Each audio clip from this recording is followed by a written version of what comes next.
Hello student, welcome to ज्ञान कौशल। आज हम लोग बीटीसी सेकेंड सेमेस्टर में वर्तमान भारतीय समाज एवं प्रारंभिक शिक्षा के अंतर्गत प्रकृतिवाद पढ़ेंगे। प्रकृतिवाद का अर्थ, परिभाषा, अनुशासन, शिक्षक, इन सब पे प्रकाश डालेंगे। तो पहले आते हैं, देख लेते हैं प्रकृतिवाद का अर्थ क्या है। प्रकृतिवाद के अनुसार प्रकृति ही सब कुछ है, यानी प्रकृतिवादी ये मानते थे कि जो प्रकृति है उन्हीं के द्वारा शिक्षा दी जा सकती है। इससे परे या इसके बाद वो कुछ भी नहीं मानते थे, किसी का भी अस्तित्व स्वीकार नहीं करते थे। अतः मानव को प्रकृति की खोज करनी चाहिए जो विज्ञान के द्वारा ही संभव है। उनके अनुसार विज्ञान के द्वारा ही प्रकृति की खोज संभव है। प्रकृति के निकट ही उनका प्राकृतिक और स्वाभाविक विकास हो सकता है। प्रकृति के पास ही जाके बालक अपना स्वाभाविक विकास कर सकता है। उससे परे उसका स्वाभाविक विकास में बाधा उत्पन्न हो सकती है। इनके अनुसार अंतिम सत्ता प्रकृति अथवा भौतिक तत्व है, यानी प्रकृतिवाद जो भी मानते थे वो प्रकृति को ही सब कुछ मानते थे। आइए परिभाषा पे प्रकाश डालते हैं। ब्राइस, इन्होंने कहा है प्रकृतिवाद एक प्रणाली है जो कुछ आध्यात्मिक है, उसका बहिष्कार ही उसकी प्रमुख विशेषता है। नेक्स्ट ले लेते हैं राइटर थॉमस और लैंग।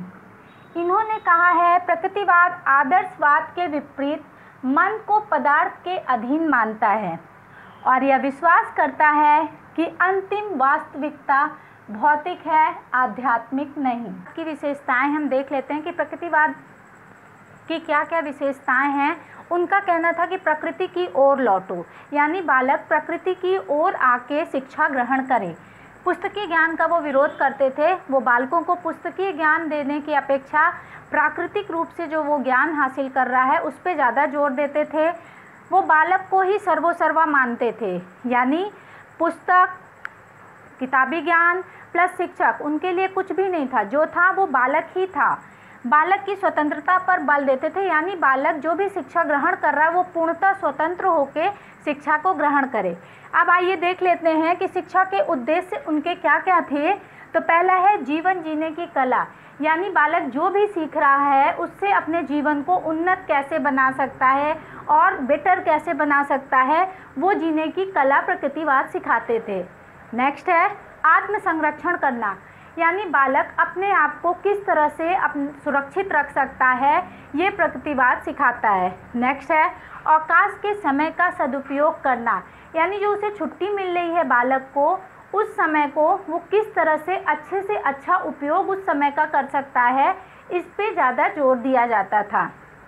नेक्स्ट है सामाजिक एवं राजनैतिक संबंधों का विकास करना, समाज में वो किस तरह से रह रहा है, राजनैतिक उसकी कितनी ज़्यादा जागरूकता है, इस पे शिक्षा का उद्देश्य निर्धारित किया जाता था। नेक्स्ट है जीवन की विविध आवश्यकताओं की पूर्ति के लिए विभिन्न क्षमताओं का विकास करना, यानी बालक अपने जीवन को अच्छा बनाने के लिए उसके हर एक पहलू का, यानी उसके सारे पहलुओं का विकास प्रकृतिवाद चाहता था कि अपने शिक्षा के उद्देश्य में ला दे। अब नेक्स्ट देख लेते हैं प्रकृतिवाद की शिक्षण विधियाँ कैसी थी, यानी वो किस तरह की शिक्षण विधियों को अपनाने पे जोर देता था। पहला है करके सीखना। प्रकृतिवाद अच्छे से जानते थे कि बालक जब तक चीज़ों को करेगा नहीं तब तक वो सीखेगा नहीं, और जब चीज़ों को वो करता है तो वो लंबे टाइम तक उसके मस्तिष्क में विद्यमान रहता था, इसलिए करके सीखने पे वो जोर देते थे। नेक्स्ट है स्वानुभव द्वारा सीखना, यानी बालक खुद अनुभव करता है, कोई उसे और सिखा रहा है तो वो तो कर रहा है, कोई बता रहा है, करके सीख रहा है। स्वानुभव मीन्स वो खुद अनुभव कर रहा है उस चीज़ का, फिर सीख रहा है, तो वो बालक अच्छा बुरा कुछ भी अनुभव कर सकता है, उसके द्वारा वो ज्ञान हासिल कर सकता है। नेक्स्ट है खेल द्वारा सीखना।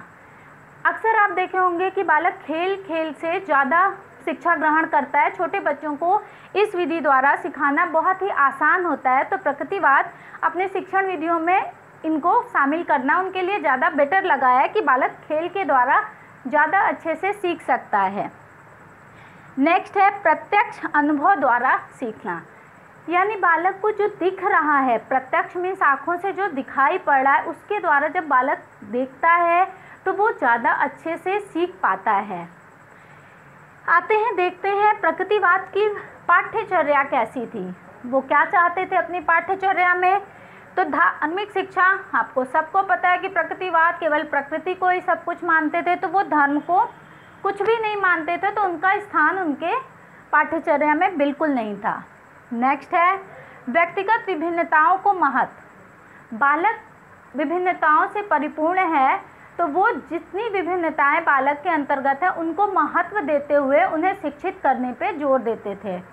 नेक्स्ट है यौन शिक्षा पर महत्व। वो बालकों को चाहते थे कि यौन शिक्षा दी जाए ताकि वो आगे चल के चीज़ों को बहुत ही क्लियरली समझ सके। नेक्स्ट है व्यवहारिक जीवन से संबंधित विषयों की प्रधानता। बालक जो व्यवहारिक जीवन अपना जीता है, वो चाहते थे विषय ऐसे हों ताकि व्यवहारिक जीवन को वो ज़्यादा अच्छा और उन्नत बना सके। नेक्स्ट है उनकी जो मूल प्रवृत्तियां हैं, उनकी जो रुचियां और क्षमताएं, मूल प्रवृत्तियों से जुड़ी हुई जो रुचियां और क्षमताएं हैं, उनके महत्व पे वो जोर देते थे। प्रकृतिवाद और शिक्षक। प्रकृतिवाद शिक्षकों का उनकी नज़र में स्थान बिल्कुल ना के बराबर होता था। वे मानते थे कि शिक्षक स्वयं समाज से होके आया है, तो समाज की सारी बुराइयां शिक्षक के अंदर होगी, इसलिए वो बालक को भी उन सामाजिक बुराइयों के द्वारा दूषित कर सकता है। शिक्षक को बालक के लिए वो मानते थे ऐसा वातावरण तैयार करना चाहिए जिससे बालक का उचित विकास हो सके। यानी पर्दे के पीछे जो व्यक्ति होता है, जो दिखता तो नहीं है पर अपना कार्य करता है, वही कार्य प्रकृतिवाद में शिक्षक का है। यानी वो पीछे रह के बस बालकों को ऐसा वातावरण दे ताकि उनका पूरा विकास हो सके।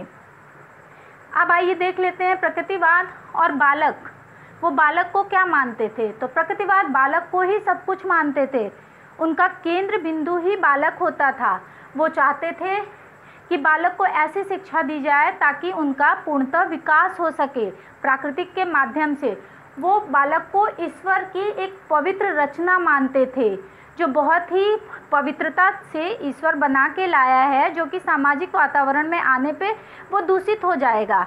इसलिए ऐसा वातावरण तैयार हो जिससे बालक अपना पूर्णतः विकास कर सके। यानी उसको सामाजिक कृत्रिमता, जो समाज में सारी बुराइयां हैं, उसका असर बालक के विकास में ना पड़े और बालक का स्वाभाविक विकास, यानी उनकी जन्मजात प्रकृतियाँ अच्छे से विकसित हो सके। इसलिए वो बालक की शिक्षा पे विशेष ध्यान देते थे, बालकों को सब कुछ मानते थे। नेक्स्ट है प्रकृतिवाद अनुशासन के बारे में क्या कहते थे, तो देख लेते हैं।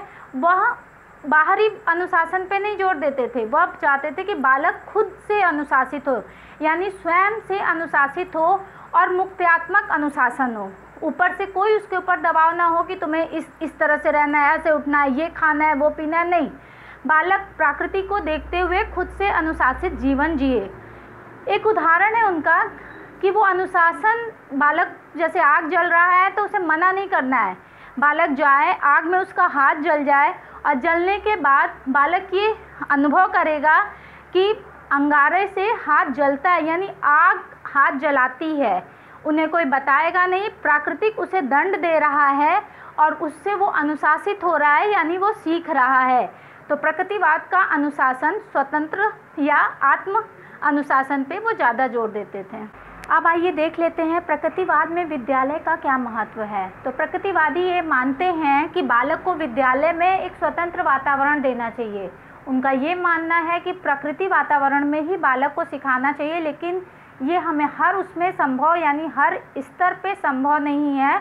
तो उनके लिए भवन, लेकिन भवन भी ऐसा होना चाहिए जो खुला हुआ होना चाहिए ताकि बालक स्वतंत्र होके अपना विकास अच्छे से कर सके। तो वो बंद विद्यालय की कल्पना नहीं करते थे, बल्कि वो खुले हुए विद्यालय ऐसा चाहते थे जहाँ खुला हुआ माहौल हो। इनके गुण दोष के बारे में भी आइए देख लेते हैं कि क्या अच्छाई और क्या बुराई है। तो प्रकृतिवाद प्रकृति को महत्व देते थे, ये अच्छी बात है क्योंकि प्रकृति के ही द्वारा बालक सीख सकता है। वो बालक की स्वतंत्रता, यानी बालक पूर्णतः स्वतंत्र होकर शिक्षा हासिल करे, इस पे जोर देते थे। बालक को ही वो सब कुछ मानते थे। पुस्तकी ज्ञान का वो विरोध करते थे, वो नहीं चाहते थे कि बालक केवल पुस्तक का ज्ञान प्राप्त करे। अब सेम यही पॉइंट इनके दोष में भी है। तो आप कहेंगे कि ये अभी गुण है तो फिर ये दोष कैसे है? वो ये चाहते थे कि केवल बालक पुस्तकीय ज्ञान न हासिल करे, इसके अलावा वो प्राकृतिक से जो ज्ञान हासिल करे वो ज़्यादा अच्छा होगा। यानी वो उसका विरोध भी करते थे, चाहते थे थोड़ा बहुत ज्ञान हासिल करे, पूरा ज्ञान वो पुस्तक के माध्यम से ना हासिल करे। तो ये दोष भी है। प्रकृति बालक को दंडित करती है, ये इनका बहुत बड़ा दोष है, क्योंकि छोटा बालक है वो सही गलत नहीं समझ पाती है। तो प्रकृति दंडित अगर करेगा तो कभी कभी बालक की जान भी जा सकती है, उसका हाथ वगैरह भी जल सकता है, जो सही नहीं है। नेक्स्ट है, शिक्षक को वो कुछ मानते ही नहीं थे, शिक्षक के द्वारा ही बालक ज्ञान हासिल करता है और वो शिक्षक का ही स्थान बिल्कुल ना के बराबर मानते थे। वे चाहते थे कि बालक मुक्त्यात्मक, मतलब बालक को ऊपरी दबाव न डाला जाए, बालक खुद ही अनुशासित हो जाए। ये छोटे बच्चों पे नहीं हो सकता है। छोटे बच्चों को अनुशासित किया जाता है, उन्हें बताया जाता है, तब वो अनुशासित होते हैं, स्वयं से अनुशासित नहीं होते हैं। नेक्स्ट है, उन्होंने परमात्मा के अस्तित्व को ही नकार दिया है। उनका मानना था कि परमात्मा होता ही नहीं है, जो होता है वो प्रकृति होती है। ये इनके सारे दोष थे। अब देख लेते हैं इन्होंने शिक्षा में अपने क्या क्या योगदान दिए हैं। पहला पॉइंट है अनुभव पर बल। वो चाहते थे बालक अनुभव के द्वारा ही शिक्षा हासिल करे, वो अनुभव के द्वारा लंबे समय तक बालक शिक्षा को हासिल कर सकता है, इसलिए वो अनुभव पे बल देते थे। बाल केंद्रित शिक्षा पे बल, वो चाहते थे कि बालक के हिसाब से, उनकी मानसिक स्थिति के हिसाब से उसको शिक्षा दी जाए, यानी वो बालक को ही सब कुछ मानते थे। प्रकृति की ओर लौटो, यानी प्रकृति के द्वारा ही शिक्षा हासिल करो। नेक्स्ट है, खेल को प्रमुखता देते थे। वो खेल के द्वारा चाहते थे कि बालक सीख सकता है खेल खेल के द्वारा ज़्यादा लंबे समय तक। प्रकृतिवाद में हम अति लघु प्रश्नों पे आइए देख लेते हैं। 10 क्वेश्चन है। पहला है, प्रकृतिवाद को दूसरे किस नाम से जाना जाता था? तो प्रकृतिवाद को दूसरे नाम भौतिकवाद से जाना जाता था। यानी अगर प्रकृतिवाद ना पूछ के अगर पूछ लिया कि भौतिकवाद किसे कहते हैं, तो वो प्रकृतिवाद के ही बारे में पूछ रहा है। नेक्स्ट है, प्रकृतिवाद किस ज्ञान को सही मानता था? उसके अनुसार कौन सा ज्ञान बालकों को दिया जाना चाहिए प्रकृति के अलावा? तो वो है वैज्ञानिक ज्ञान। नेक्स्ट है, प्रकृतिवाद ने किसे गौण स्थान प्रदान किया है? तो हम आपको इससे पहले भी बता चुके थे कि वो शिक्षक के स्थान को कुछ भी नहीं मानता था, यानी उनके स्थान को वो गौण मानता था। प्रकृतिवाद ने किस ज्ञान का विरोध किया है? तो ये भी हम आपको बता चुके हैं, वो पुस्तकीय ज्ञान देने का विरोध करते थे। वो चाहते थे कि बालक प्राकृतिक वातावरण में रह के ही वो ज्ञान हासिल करे। नेक्स्ट है, प्रकृतिवाद के अनुसार शिक्षा का केंद्र बिंदु कौन होगा? तो नेचुरल है, प्रकृतिवाद बालक को ही केंद्र बिंदु मानता था। वो बालक को ही सब कुछ जानता था कि बालक के विकास में प्रकृति सहयोग करती, इसलिए सर्वोसर्वा बालक ही है। नेक्स्ट क्वेश्चन है, प्रकृतिवादियों ने सीखने की सबसे उचित विधि क्या बताई है? तो खेल द्वारा। खेल के द्वारा बालक ज़्यादा अच्छे से सीख सकता है। नेक्स्ट, प्रकृतिवादियों के अनुसार अनुशासन कैसा होना चाहिए? तो मुक्त्यात्मक, यानी बालकों को प्रेशर के द्वारा या ऊपरी कुछ भी प्रभाव न डाल के वो बालक खुद ही अनुशासित हो, यानी उसे मुक्त अनुशासन पे जोर देने पे बल दिया गया था। नेक्स्ट है, प्रकृतिवादियों के कारण किन शिक्षण पद्धतियों का जन्म हुआ है? तो 4 हैं शिक्षण पद्धतियाँ जिनका जन्म प्रकृतिवाद के ही कारण हुआ था। वो है डाल्टन पद्धति, निरीक्षण पद्धति, खेल पद्धति, मॉन्टेसरी पद्धति, ह्यूरिस्टिक पद्धति। नेक्स्ट है, अध्यापक का स्थान पर्दे के पीछे है। ये किसने कहा है? तो ये रूसो ने कहा है कि अध्यापक का स्थान पर्दे के पीछे है, पर्दे के पीछे से रह के वो बालकों को दिशा निर्देश देता है। नेक्स्ट है, प्रकृतिवादियों ने सीखने की किस विधि को जन्म दिया है? तो ह्यूरिस्टिक विधि को उन्होंने जन्म दिया है। अगर मेरा ये वीडियो आपको पसंद आया हो तो इसे लाइक, सब्सक्राइब और ज़्यादा से ज़्यादा शेयर करें। Thank you.